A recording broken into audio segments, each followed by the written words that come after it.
Bonjour et bienvenue à notre atelier Huawei Ubiant sur l'efficience énergétique et opérationnelle des bâtiments. Merci d'être venu. Je suis Clotilde Cochiner, IoT Solution Expert au sein de Huawei Technologies pour l'Europe de l'Ouest. Et je suis en charge du design des solutions et stratégies sur différents segments industriels et notamment le building intelligent. Je suis ravie de vous présenter aujourd'hui Emmanuel Olivier, président fondateur d'Ubiant, une start-up lyonnaise qui est spécialisée en intelligence artificielle et aussi en jumeaux numériques du bâtiment. Emmanuel, bonjour. Bonjour à tout le monde, hein. Merci de venir vous intéresser à ces sujets. Je ne vais pas expliquer tout de suite ce qu'est Ubiant puisqu'on le fera durant la présentation. Simplement, effectivement, nous, notre métier, c'est le logiciel et on avait besoin de ce partenariat avec des gens qui nous connectent au monde physique. C'est pour ça qu'on a choisi Huawei.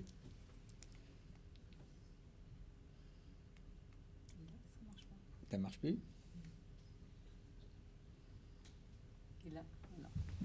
Et là, c'est le bug.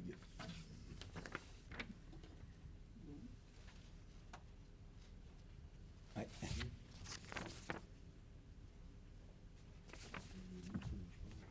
Ça marche pas non plus là, c'est ça qui est étonnant.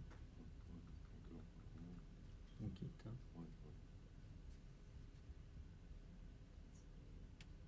À l'écran, ça marche. Oui, c'est le retour écran.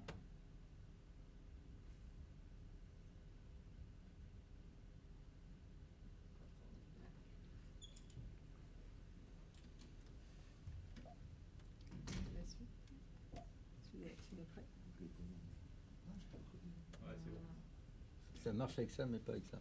Ah si, c'est bon, ça y est. Si, ça y est. Bon. Ok. Désolée pour le petit intermède technique. Donc, à l'heure du décret tertiaire, conscient de l'empreinte énergétique des bâtiments, il est indispensable de redessiner les modèles opérationnels de ce secteur. Et c'est ce que Huawei et Ubiant, à travers notre partenariat et 3 projets concrets, nous allons vous présenter aujourd'hui. Nous allons nous efforcer de répondre à 3 questions. Et évidemment, nous répondrons à vos questions ensuite. Tout d'abord, comment piloter avec efficience l'énergie des bâtiments afin de réduire leur empreinte carbone? Comment réduire les coûts d'opération à l'aide d'un jumeau numérique? Et enfin, nous verrons quels sont les facteurs clés de succès de déploiement du Smart Building. De Lyon à Paris et à travers toute la France, vous allez découvrir la puissance d'un jumeau numérique, aussi associé à une infrastructure de connectivité sans fil et sans pile. Alors, que fait Huawei dans le Smart Building? On est très connu pour l'ensemble de nos activités, que ce soit logiciel, cloud, mais surtout smartphone, device et évidemment équipement réseau. Dans le Smart Building, conscient de redessiner de ces modèles, nous avons choisi de nous positionner sur des infrastructures Edge et des architectures Edge, afin tout d'abord de réduire l'impact énergétique, mais aussi les émissions des gaz à effet de serre, à travers une architecture Edge pour répondre aux enjeux des bâtiments bas carbone. Enfin, ce que nous mettons en place, c'est tout d'abord un commissioning continu et une observabilité des processus au sein des bâtiments pour accompagner la transformation de cette filière. Et le dernier point qui est très important, qui va être le socle de tout, sans quoi on ne saurait pas communiquer au sein d'un bâtiment, c'est la mise en place d'un réseau, d'une solution qui va être capable de traiter les données en temps réel, une solution qui est cybersécurisée, qui se porte à travers un réseau Wi-Fi 6 qui intègre différentes IoT. Emmanuel, est-ce que tu peux nous raconter un petit peu qui est Ubiant, qui vous êtes et ce que vous faites dans le Smart Building? Oui, bien sûr. Donc, tout le monde m'entend, là, je n'ai pas besoin de prendre un micro, la salle est petite. Donc, Ubiant, voilà, c'est une société lyonnaise. Hein, nous sommes 30 personnes. Le projet a été lancé en 2011 et on a vraiment anticipé sur les besoins liés à la préservation de la planète en matière d'énergie, de diminution du carbone. Nous étions à l'époque en sortie du Grenelle de l'environnement. Et donc, on a choisi de dire on va aller de plus en plus vers des bâtiments et des objets qui produisent eux-mêmes l'énergie qu'ils consomment. Et il faudra du logiciel pour manager tout ça. Raison pour laquelle on est parti sur une brique d'intelligence artificielle qu'on va vous présenter au fur et à mesure de la présentation. Donc voilà, on a 1,2 million de mètres carrés de déployés, 20 000 comptes actifs. On peut d'ailleurs peut-être passer à la slide suivante sur les références. Voilà, on est une jeune société, mais en même temps, on a beaucoup déployé et sur justement des déploiements massifs. On a fait 15 000 logements qui utilisent un jumeau numérique pour le compte de Bouygues Immobilier. C'est un programme de logement connecté. On a fait 250 écoles et lycées sur des contrats de performance énergétique. On va vous présenter ça un peu après. Et enfin, on a fait du tertiaire sur des méthodologies de déploiement et surtout sur l'utilisation du courant continu. On l'évoquera lors de la présentation. Et donc voilà, on a eu cette chance de pouvoir immédiatement anticiper. Et là, on passe à une phase 2 sur les prérequis. Et les prérequis, comme le disait Clotilde, c'est d'avoir une bonne connectivité. On sort là d'une période sanitaire qui a montré que l'interconnexion de tout le monde, tout le temps, ça peut être utile si on veut continuer à travailler, à se soigner, etc. Et du coup, ce prérequis de la communication est très important et ça va être le chemin, le fil conducteur tout au long de cette présentation. Merci Emmanuel. Donc nous voyons bien la force en fait du partenariat. Et donc cet écosystème, quel est-il? D'une part, la solution met en œuvre des services qui vont être dématérialisés via des applications, mais aussi un hyperviseur qui va nous permettre de piloter l'ensemble des événements au sein du bâtiment. Et d'autre part, en contrebas, on va avoir le matériel physique, c'est-à-dire finalement une infrastructure de connectivité qui va être liée à des capteurs IoT. Alors, peux-tu nous en dire un peu plus sur le jumeau numérique?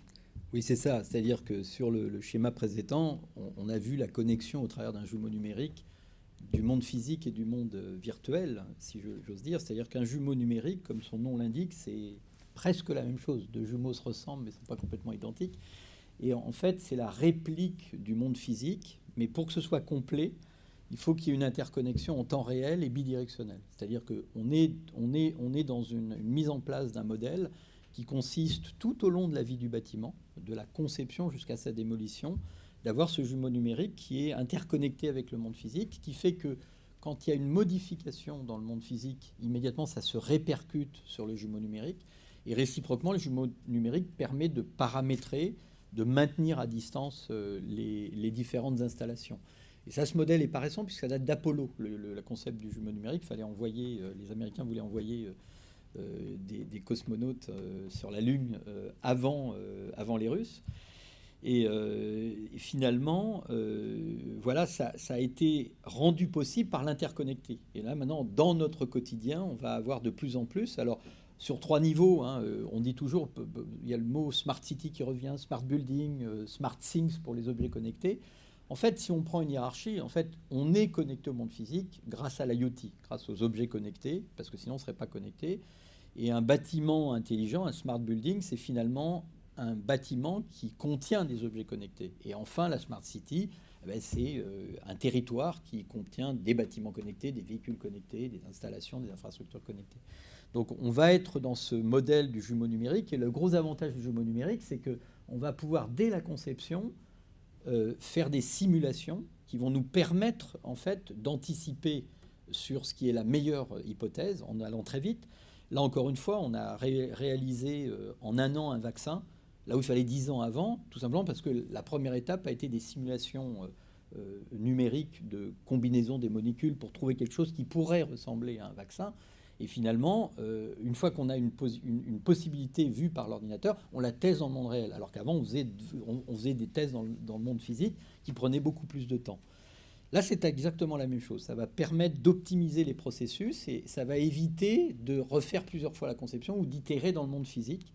Et on va pouvoir essayer de déterminer le meilleur modèle pour l'appliquer ensuite à une phase travaux et enfin une phase d'exploitation où là, vous voyez sur ces écrans une visualisation de ce que peut être une hypervision sur un jumeau numérique, c'est-à-dire qu'on peut mettre des filtres et visualiser le confort ressenti, la qualité de l'air, la consommation, l'ensemble des critères qu'on a pu remonter et qui permettent de se faire une idée de ce qui se passe dans le bâtiment et d'agir au mieux pour atteindre un objectif, y compris quand cet objectif comprend des objectifs contradictoires.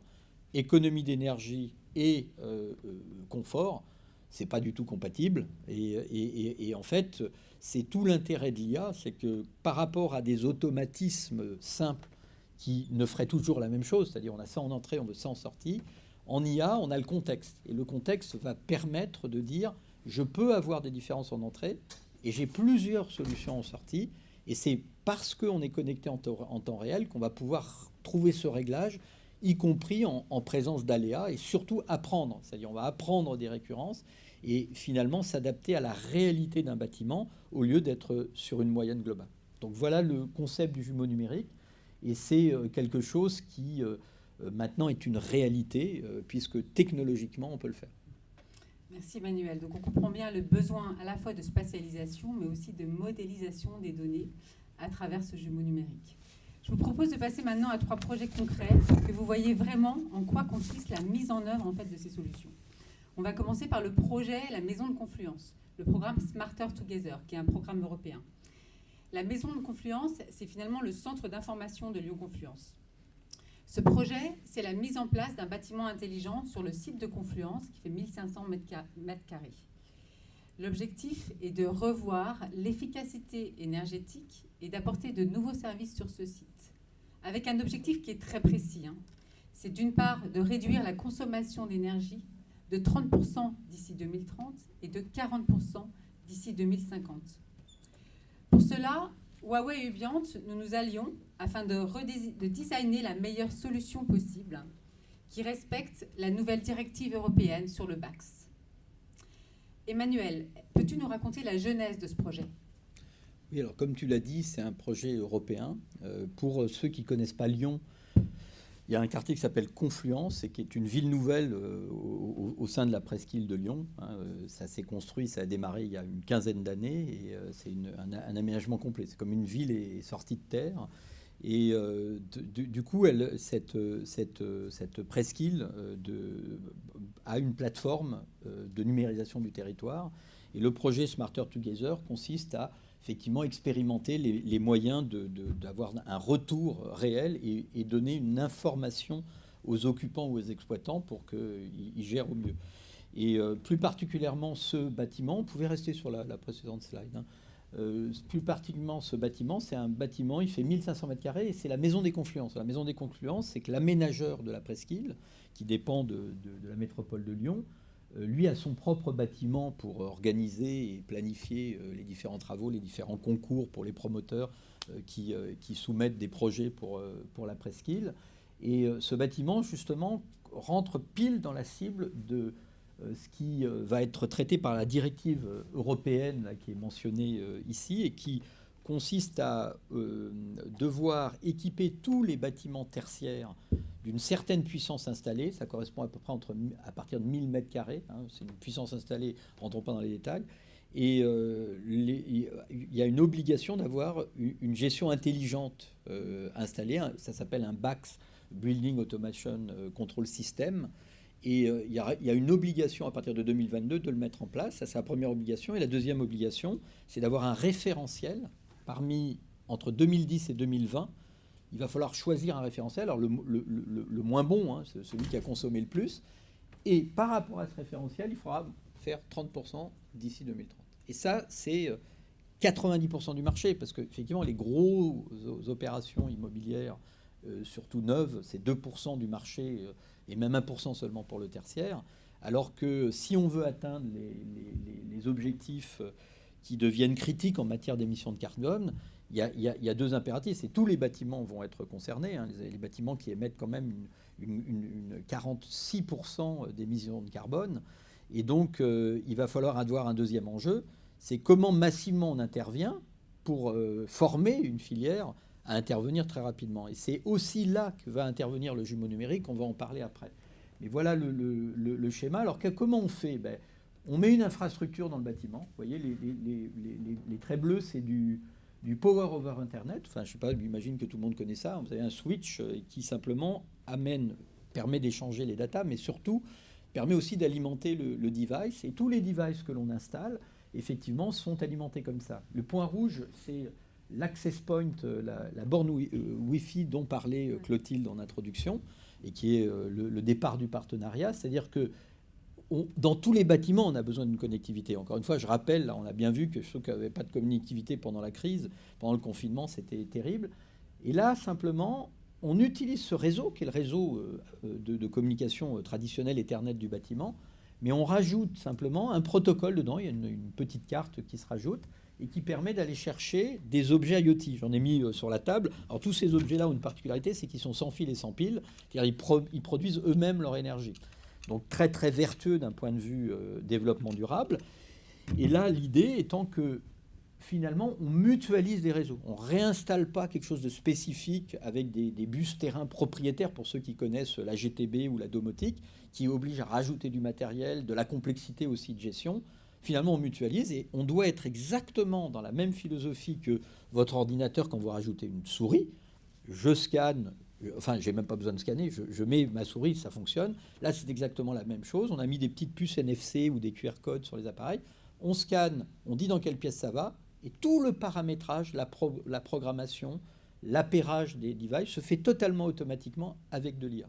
C'est-à-dire que c'est plug and play. Ce qui a un avantage, c'est qu'un artisan de base peut le faire. Or, je rappelle, si on veut tenir l'objectif, il va falloir former une filière. Donc, plus ça va être complexe, plus ça sera long de la former. Donc il faut des choses excessivement simples à installer, et c'est le travail qu'on a fait avec Huawei. Huawei a exactement la même chose sur le paramétrage de la borne Wi-Fi. C'est complexe de paramétrer, la sécurité, etc. Et tout ça se fait de manière excessivement simple pour viser justement les territoires diffus qui sont un enjeu énergétique relativement important. Alors, si on regarde un petit peu maintenant la suite, quand on regarde, on vous a parlé tout à l'heure de l'architecture, et l'architecture notamment Ready to Service, qui finalement va se diviser en trois niveaux. On va avoir un niveau de connectivité, c'est effectivement ces capteurs que vous a montré Emmanuel, qui sont sans fil, sans pile, puisqu'on utilise cette technologie N-Océan qui va aussi nous aider à réduire l'empreinte carbone du building. On va avoir un deuxième niveau qui va être vraiment un niveau qui va être l'intelligence, le computing, c'est vraiment là qui va pouvoir faire, on va faire le harvesting, c'est-à-dire récupérer l'ensemble des informations, mais aussi l'énergie. Et derrière, en fait, ces informations vont être managées au sein de ce qu'on appelle un Building Operating System, ou le BAX, dont a parlé exactement avant Emmanuel, qui va être installé sur un robot, sur un serveur au sein de directement de ce building. Et ça, c'est vraiment, on est sur l'infrastructure IT. Et le dernier niveau, c'est la couche applicative. Donc, hyperviseur, si vous allez être opérationnel manager, vous allez manager effectivement ce qui se passe dans votre building, ou au contraire, pour le end-user, donc pour nous en tant que citoyens, ça va être notre application tout simplement sur notre smartphone qui va nous permettre de piloter typiquement la température dans la chambre de notre enfant, l'éclairage dans notre bureau ou autre. Voilà. Peut-être juste une petite complément sur le mot edge, en fait. C'est très important de comprendre que même si on accède de l'extérieur au bâtiment, l'idée étant de faire les calculs au plus proche du service à rendre, pour des raisons énergétiques. C'est-à-dire, et puis en plus, ça protège mieux la vie privée. C'est un débat en matière de sécurité. C'est-à-dire qu'aujourd'hui, les calculs sont faits dans un serveur qui est local, qui est dans le bâtiment. Et donc, on n'est pas sur des allers-retours très coûteux. Un data center, on perd déjà 2,35 d'allers-retours sur la consommation, sans parler de toute l'infrastructure pour les refroidir, etc. Donc là, on est vraiment sur quelque chose qui est excessivement vertueux. C'est-à-dire c'est du calcul distribué dans le bâtiment prioritairement, même si on peut aussi faire des calculs à l'extérieur. Et le gros avantage, c'est le passage à l'échelle, parce que si vous avez 1 million de bâtiments, vous avez 1 million de capacités de calcul, sans avoir tout le temps à resizer vos problèmes. Et puis surtout, vous avez beaucoup plus de résilience, parce que si vous perdez la connexion, le bâtiment fonctionne toujours. Donc je mettais ce complément, c'est très important, parce qu'on oublie trop souvent, ça paraît naturel, Internet, mais à un moment, ça peut être aussi très consommateur. Et là, nous, on est dans la philosophie où, au contraire, il faut faire le calcul au plus proche, les objets produisent leur énergie, et enfin, le plus important, c'est quand on peut remplacer un matériel physique par du logiciel, c'est vertueux. Aujourd'hui, un bâtiment, tout le monde est focalisé sur les 30%, les 30 ans de consommation d'énergie. Il va falloir diminuer cette empreinte. Mais les 30 ans ne représentent que 35% de l'émission de carbone. L'émission de carbone, elle est essentiellement dans la construction du bâtiment. Et donc aujourd'hui, et c'est pareil pour tous les produits manufacturés, d'ailleurs une voiture c'est la même chose. Et donc avec le logiciel, l'avantage c'est qu'à un moment on va pouvoir mutualiser. Au lieu que pour la lumière, pour le chauffage, pour les volets roulants, pour l'ensemble des dispositifs, chacun y mette son capteur de présence, de température, de luminosité. Dès lors qu'on a l'information pour un dans une zone, on va pouvoir mutualiser. Et là, on économise sur l'impact carbone, et d'où l'intérêt de la dématérialisation. Emmanuel, est-ce que tu peux nous dire maintenant sur ce projet, je pense qu'on a bien compris l'architecture et les services qui vont être déployés. On a compris aussi que grâce à ces capteurs sans fil et sans pile, en fait, on va pouvoir diminuer les coûts de maintenance, puisque finalement les capteurs vont rester là et vont se gérer automatiquement leur énergie, leur captation d'énergie. Donc nécessairement, il n'y aura pas de maintenance, pas de pile à aller changer ou à recharger. Donc maintenant, quel est le prochain jalon sur ce projet ? Le prochain jalon, c'est la mise en place d'outils pour la filière. C'est-à-dire que, comme je le disais, c'est vraiment l'enjeu. L'enjeu, c'est-à-dire qu'il faut pouvoir intervenir vraiment très très rapidement et surtout à distance. Sur l'expérience qu'on a pu avoir, là, je donne un exemple sur les écoles, les 250 écoles qu'on a pu faire. Effectivement, on s'est aperçu qu'il y avait une mutation complète des métiers. C'est-à-dire que le chauffagiste qui était sur place, et puis quand il recevait un mail parce qu'il y a un truc qui ne va pas, il se déplace avec sa camionnette en diesel, je caricature, mais c'est un peu ça. Là, non, on a une capacité de visualiser et d'agir à distance qui fait que ça a complètement inversé et qui pose effectivement cet enjeu de l'accompagnement de la filière. Et on est en train, sur la France, d'organiser des partenariats, notamment avec la Fédération française des intégrateurs électriciens, qui vont bénéficier des outils pour du déploiement massif. Donc l'enjeu de la formation étant le point le plus important de l'étape à venir. Ok, super. Allez-y. Est-ce que cette collaboration a vocation à proposer cette solution à des particuliers à terme ou ça reste au niveau des collectivités ou des entreprises ? Là, on focalise sur le marché du tertiaire, pas résidentiel. Mais techniquement, ça pourrait l'être. Mais là, en l'occurrence, ce n'est pas le cas. Ok, merci. Donc on va regarder maintenant un deuxième projet qui est notamment l'immeuble Évidence à Saint-Ouen en France. Emmanuel, peux-tu nous rappeler les objectifs de ce projet ? Alors ça, c'est un bâtiment emblématique lancé par Nexity et on a fait ça en collaboration avec une autre start-up qui s'appelle Énergie IP et qui est un bâtiment où tout l'éclairage, les automates CVC, donc pour le chauffage et la clim, les volets roulants, tout est alimenté en PoE. C'est-à-dire que la lumière n'est plus, il n'y a plus de courant fort. On n'a pas mis du courant fort pour alimenter les éclairages. C'est un câble Ethernet, comme vous avez. C'est une nouvelle norme qui s'appelle la norme 802.3 BT, c'est-à-dire, pour être simple, ça fait 90 watts par port. Avant, le PoE, ça a commencé à 30 watts, même 15, 30, 60. Et là, on est à 90 watts par port. Alors 90 watts, ça fait 3 luminaires comme vous avez au-dessus de la tête, là.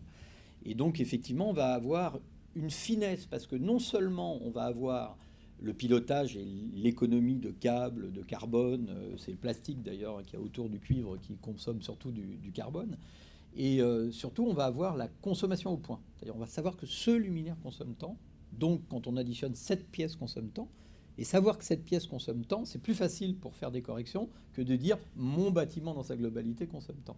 Voilà, on a une finesse de pilotage qui est assez intéressante et qui va dans le sens. Le contrôle d'accès aujourd'hui, les caméras aussi sont en PoE. Donc on s'oriente vers quelque chose qui est une bascule vers le courant continu. Donc ça, c'est la première chose. Je ne me développe pas plus, parce que ce n'était pas l'objectif de parler du PoE aujourd'hui. Ouais. En revanche, il y a un deuxième aspect qui a été expérimenté sur ce bâtiment, c'est le commissioning à partir du jumeau numérique. C'est ce dont je parlais. Je voulais mettre l'emphase sur cet aspect-là qui est encore une fois essentiel si on veut massivement répondre à des objectifs de 2030.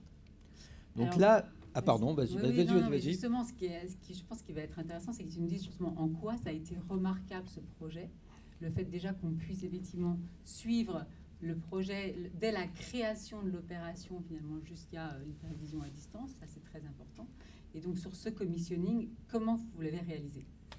Oui, alors là on est un programme qui est un gros bâtiment, 38 000 m², donc c'est un vrai, il y a 7000 points IP, donc sur le même réseau, donc ça donne une idée de la dimension, donc c'est du massif là. Et on est parti d'un modèle BIM. Alors le BIM, un Building Information Modeling, c'est-à-dire que les archis, les ingénieurs vont travailler de plus en plus sur le neuf. D'ailleurs, quand je dis de plus en plus, la réglementation va l'imposer. Dans les marchés publics, c'est obligatoire. On a donc un modèle 3D qui décrit le bâtiment. Et nous, à partir de là, on le récupère, ce modèle, et on peut par avance y placer tous les objets. Tous les objets qu'il peut y avoir dans le... Voilà, là c'est un driver de LED, un régulateur CVC, un multicapteur de présence, température, luminosité, voilà, le pilotage des stores dont je parlais tout à l'heure. Tout est référencé dedans et on les met dans les pièces. Alors, je sais plus ce que je pense qu'on peut mettre, voilà, une deuxième slide. Donc on a un modèle 3D qui nous permet de visualiser et de simuler. C'est-à-dire qu'on va pouvoir faire des simulations et on a déjà le calcul d'impact en matière de consommation, de carbone, etc.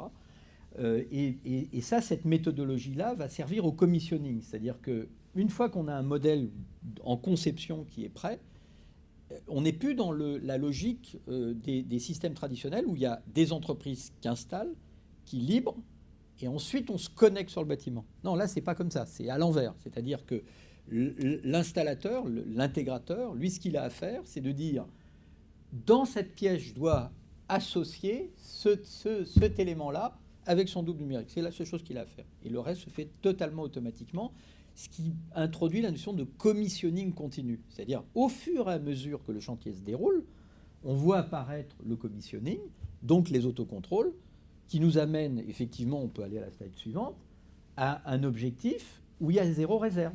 C'est-à-dire qu'à la fin, on a à peu près fait les calculs. Typiquement, sur ce bâtiment de 38 000 m², tout le commissioning, c'est-à-dire l'installation du matériel et l'association, a été fait en moins d'une semaine. Là où ça prenait plusieurs semaines, voire plusieurs mois, dans une méthodologie traditionnelle. Donc là, il y a un gain opérationnel qui est évalué, et c'est la fourchette basse, de 20 à 30 euros d'économie au mètre carré sur ce lot-là, c'est-à-dire le lot technique. Si on applique à toute la filière, c'est-à-dire la notion de construction hors site, la filière sèche, tous les sujets qui sont dans le bâtiment en discussion aujourd'hui, on pourrait atteindre 350 euros d'économie globale sur du déploiement à partir d'un jumeau numérique, et surtout raccourcir les délais de chantier.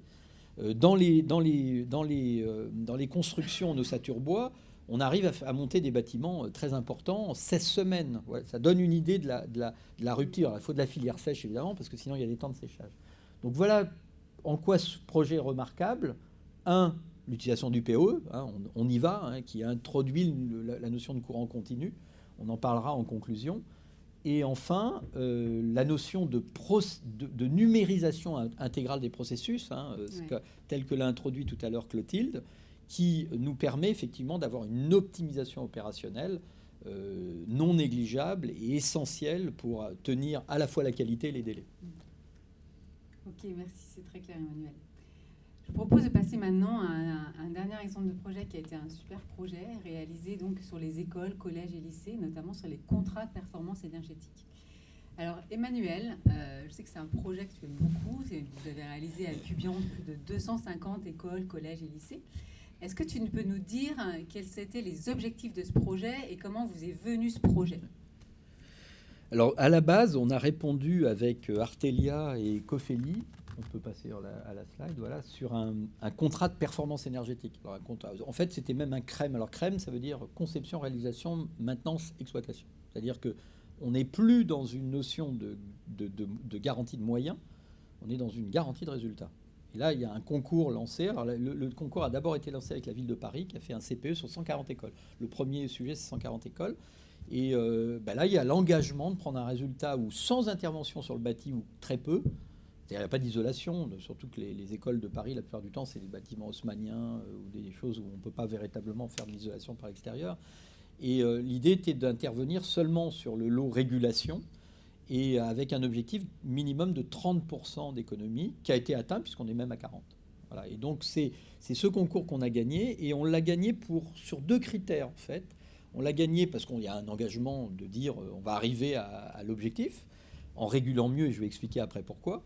Mais on l'a gagné aussi sur ce que j'ai expliqué juste avant, c'est-à-dire il fallait intervenir que pendant les vacances scolaires. Alors on a une semaine à la Toussaint, vous débrouillez pour que ça soit fait pendant la vacance scolaire.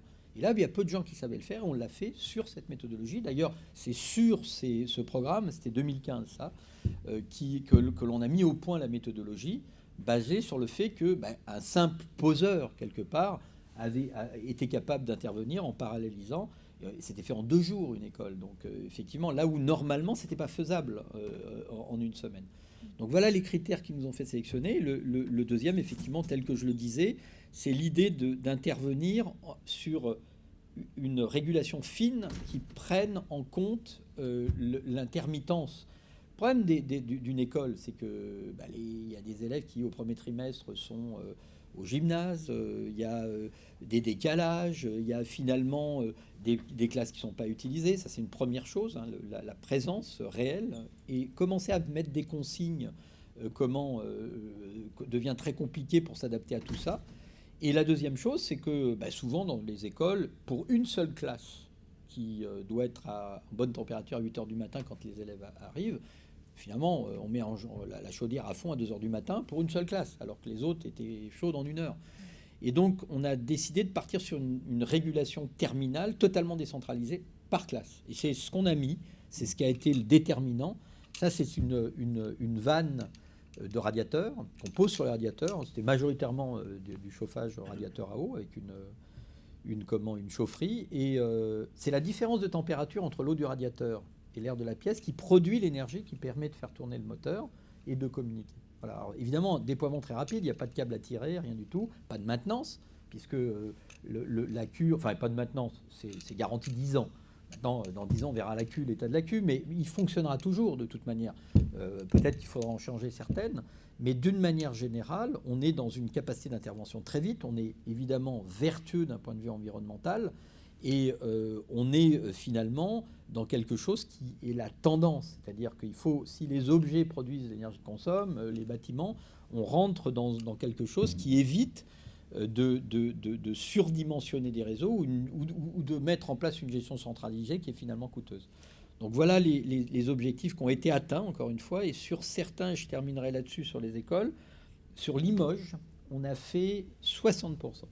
Alors, évidemment, ils partaient de loin, hein, c'est-à-dire que c'était catastrophique, et c'est la raison pour laquelle. Mais malheureusement, ça donne une idée du parc aujourd'hui, qui n'est pas toujours bien régulé, tout simplement parce que les gens n'ont pas l'information. Ils n'ont pas l'information, bon, ils n'ont que la facture. Voilà, dire, oui, il faut que les gens chauffent. Puis si on dit, on baisse le chauffage pour que ça coûte moins cher, évidemment, il y a un rejet total des occupants, on peut le comprendre.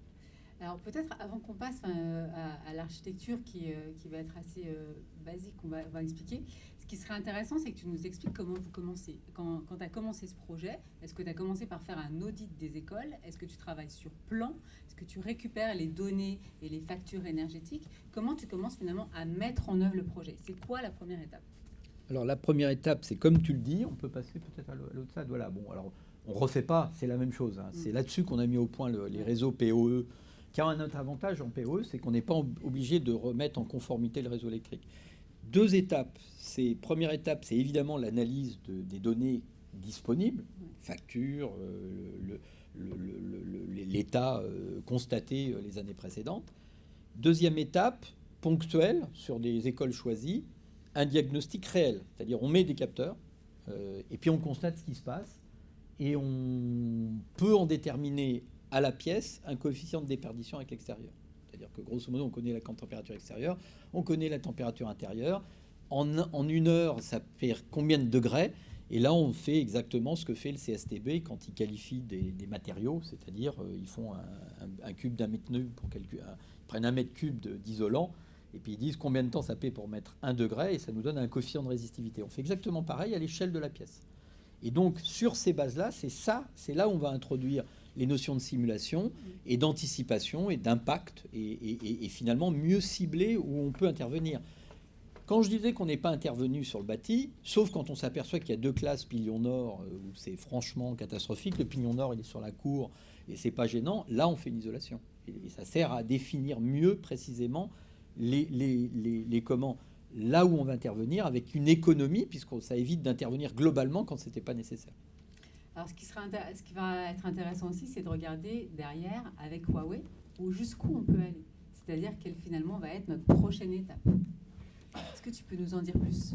Oui, voilà, c'est ça. Je l'ai annoncé un peu tout à l'heure, mais voilà, moyen d'autoproduire petits panneaux solaires. Là, ces switches, là, ces interrupteurs, hein, dans les 15 000 logements qu'on a fait, c'est des interrupteurs sans fil, sans pile. Hop, c'est comme votre allume-gaz. Hein, c'est pas du piezo, c'est du magnétorésistif pour les techniciens. Mais c'est pas grave, c'est la même chose. C'est la transformation d'un mouvement en énergie. Et puis, ça envoie la trame pour dire au relais, vas-y, allume la lumière. Et donc, finalement, c'est au niveau de l'objet. Maintenant, à un moment, l'objet ne peut pas tout faire. Donc, alimenter ce réseau qu'on a vu tout à l'heure de POE. Le POE, c'est du courant continu. Le panneau solaire, c'est du courant continu. Pourquoi on passerait par le réseau en perdant 75% financièrement à cause des taxes diverses, la péréquation du réseau, etc. Et sans parler de la perte de rendement de conversion en courant alternatif, alors qu'après, il faut revenir encore en continu. Donc là, l'idée, c'est ce sur quoi on travaille avec Huawei, c'est de dire, on met, qui a une gamme superbe, là c'est des batteries modulaires, là ce sont quand même des onduleurs, parce qu'à un moment, il faut quand même être connecté au réseau, et qu'à partir de là, eh ben, le réseau dont on parle serait complètement alimenté par les panneaux solaires qu'on ajouterait sur le toit. Donc voilà ce vers quoi on va, et par extension, on peut imaginer des bâtiments qui soient complètement autonomes dans les régions où il n'y a pas d'infrastructure. On pense à l'Afrique, où on voit bien que l'autonomie des systèmes de communication est importante, parce que sinon, c'est des groupes électrogènes à fioul qui tournent, catastrophiques pour la planète et très coûteux en pétrodollars. Merci bien. Bon, en synthèse, je pense que vous avez bien compris les facteurs clés de succès de déploiement d'un building intelligent. D'une part, l'utilisation d'un réseau de communication qui soit un réseau hybride dans le bâtiment. D'autre part, la numérisation intégrale des processus du bâtiment, donc notamment via le jumeau numérique et via cette méthodologie qui nous permet d'aller depuis l'avant-projet jusqu'à la démolition finalement du building. Et enfin, la réduction de l'empreinte carbone du building. Et on voit derrière les prochaines pistes d'optimisation. Merci beaucoup. Merci. Oui, allez-y. Ceux qui veulent, voilà. Allez-y. Pas parler du tout, on connaît les faiblesses des protocoles de sécurité informatique. Ouais. Pas du tout de la sécurité, ni des firmware, ni des logiciels, ni... Alors, on a parlé... C'est que j'ai du Edge tout petit. Ouais. Comment je le mets à jour? Alors, non, mais vous avez raison. Je le mets à jour, Ouais. le protocole, je le mets à jour. Déjà, la première chose, c'est on parle d'un réseau qui est administré par une DSI dédiée. Voilà. Et on n'est pas avec 10 intervenants sur le même réseau. Ça, c'est la première faille de sécurité. C'est quand l'administration, et ça arrive assez souvent dans le monde, je ne sais pas si vous connaissez le monde de la GTB, mais où là, c'est deux mondes complètement séparés. Il y a une DSI qui veut ultra sécuriser pour cause, et de l'autre côté, on a des bus terrains qui sont complètement ouverts. Première règle, un certificat par objet. C'est-à-dire que là, on n'est pas sur un certificat sur l'ensemble des objets, comme on le voit trop souvent. Et c'est fabricant d'un automate, j'ai un certificat pour tous mes automates. Ça, on le voit aujourd'hui. Donc ça, c'est évidemment interdit. Certificat, comme si c'était un ordinateur, par objet, quand l'objet sait le faire. Quand l'objet, lui, ne sait pas le faire, hein, on ne peut rien faire là-dessus. Hein, on ne peut même pas le mettre à jour. Donc lui, il est derrière une passerelle. C'est cette fameuse passerelle qui est embarquée dans les bornes Wi-Fi. Et c'est la passerelle, évidemment, qui, elle, a une capacité de mise à jour, d'échange de certificats, de renouvellement de baux très rapide, et puis surtout avec des règles de sécurité qui sont les mêmes que ce qu'on peut avoir dans un système informatique classique. Donc ça répond à la première partie de la question sur la partie matérielle tout en bas. Ensuite, la deuxième partie de la question, c'est le serveur lui-même. Et bien là, effectivement, on est de la même manière sur des règles d'authentification et de gestion du réseau qui doivent excessivement répondre à toutes les recommandations. Nous, on répond à toutes les recommandations de l'ANSSI sur le sujet. Donc on est plus dans le monde informatique. Voilà, pour les gens qui viennent du bâtiment, c'est un peu une rupture, parce qu'effectivement, il pourrait y avoir des enjeux de prise de contrôle d'un bâtiment qui pourraient être terribles. On le voit dans les films de science-fiction. Hein, donc c'est... En réalité, hein, les 4 dernières attaques réalisées sur la nucléaire iranienne, les dernières sur Israël, la 4e en Ukraine et autres, c'était uniquement en censurant les objets connectés. Bon, mais on est d'accord, de toute manière, c'est un sujet... On ne peut pas dire... C'est inviolable, ça n'existe pas, un système inviolable. Donc là, simplement, il faut mettre les bonnes pratiques pour faire en sorte que s'il y a une une activité anormale, elle soit immédiatement détectée.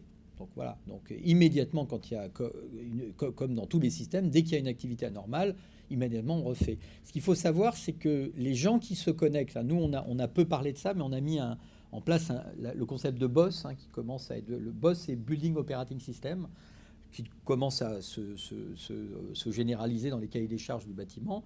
C'est-à-dire que le BOSS, c'est une sécurité déjà pour les problématiques de risque de piratage, tout simplement parce qu'on a mis en place la même chose. C'est-à-dire on a du matériel qui, lui, le fabricant doit fournir le driver pour se connecter à l'OS. Et puis ensuite, on gère deux autres choses, les applicatifs et surtout les utilisateurs, les droits utilisateurs. Et donc, les droits peuvent être affectés au point. C'est-à-dire, on peut avoir des droits en lecture, en écriture, au point.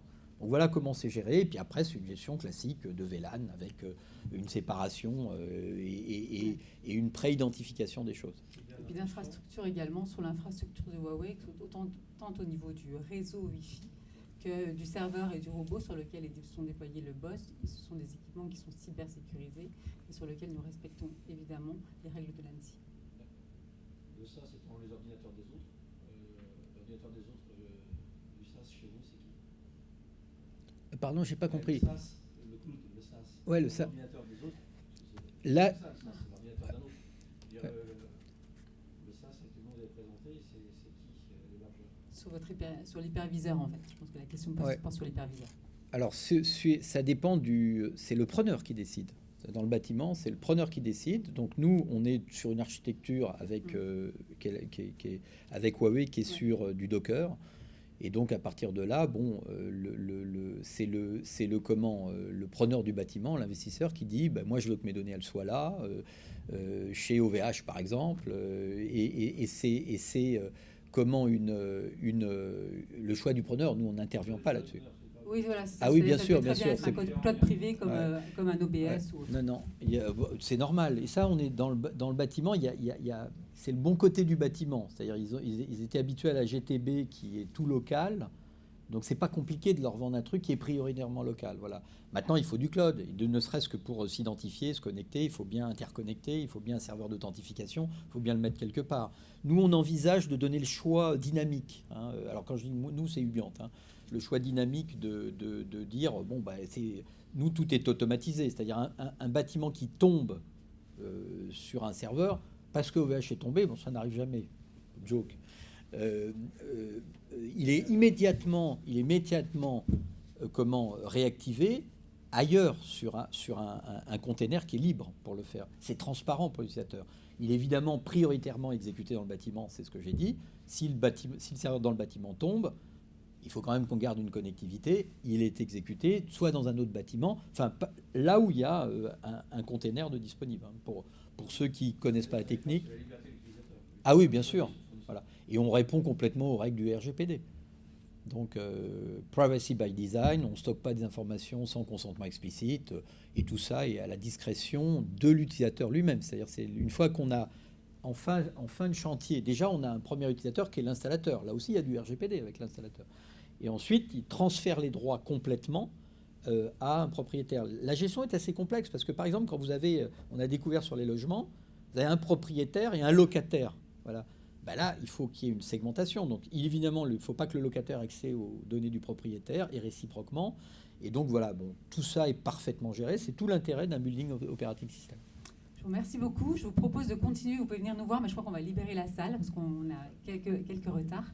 Et venez nous voir. On est sur le stand de Huawei où là, tout de suite, on peut rester à l'extérieur et continuer à engager le sujet. Merci beaucoup. Bonne journée.